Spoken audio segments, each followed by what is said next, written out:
Welcome back to Tanya in 5. The last few days we have been studying chapter 21. We are currently in the middle of a journey.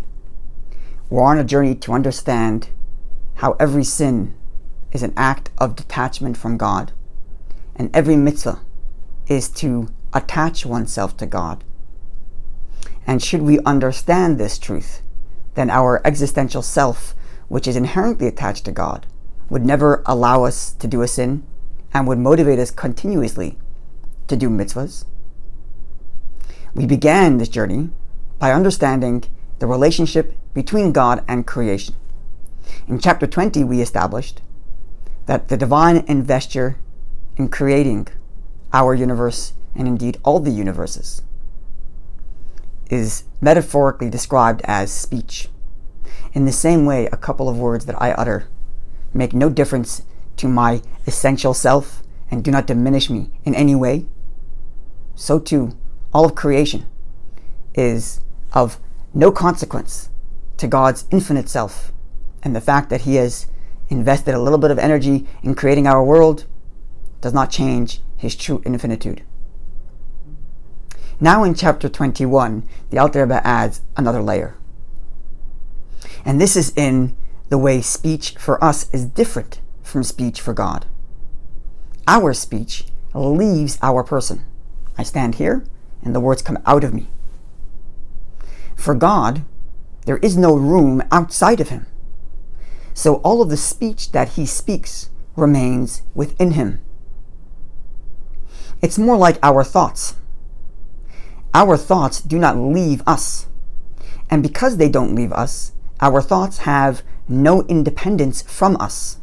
The entirety of the existence of any thought I have is dependent on me continuously thinking it, because that thought remains in me. And the same thing is true of all of creation for God. All of creation remains within God Himself, and therefore it is of no consequence to Him. It does not change Him, it does not diminish Him, because it all remains within Him.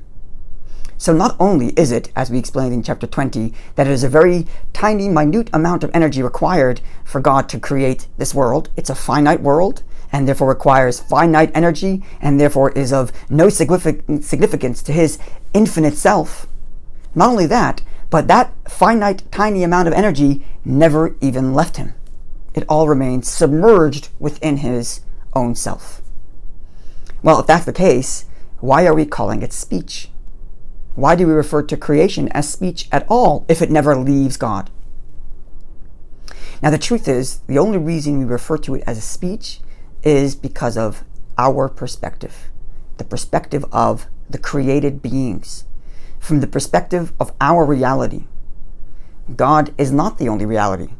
From our perspective, we see ourselves as independent beings.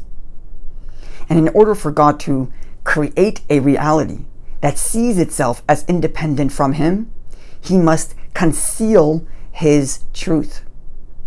If we were exposed to the truth that everything we see and hear and our very being is submerged within His truth, we would never feel a sense of independence, because all we would see is Him. So in order for us to be independent beings that think for ourselves and feel for ourselves, is only by God concealing His truth, concealing His essence, and only allowing us to experience a tiny little bit of energy invested in us for us to be alive. And that is why we refer to it as speech, from our perspective. From our perspective, God gives us a little bit of energy to live. But from God's perspective, all of that energy that He invested in us to exist, and for all of the universes to exist, all remains submerged within Him. So when we say there is no other but God, we don't mean there is no other God. That's for sure.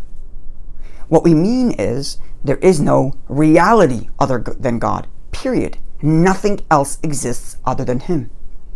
For everything that does exist is all within Him.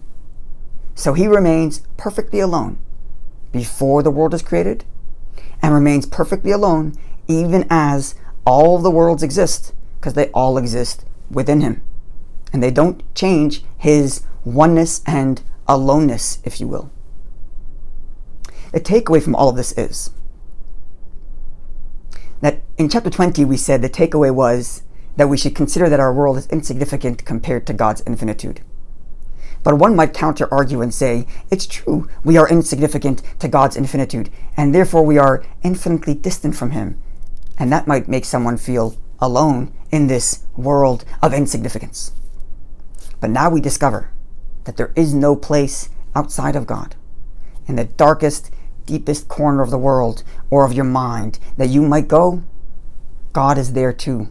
For there is no place that exists outside of Him. Not literal space, nor even metaphorical space. Looking forward to seeing you when we conclude chapter 22.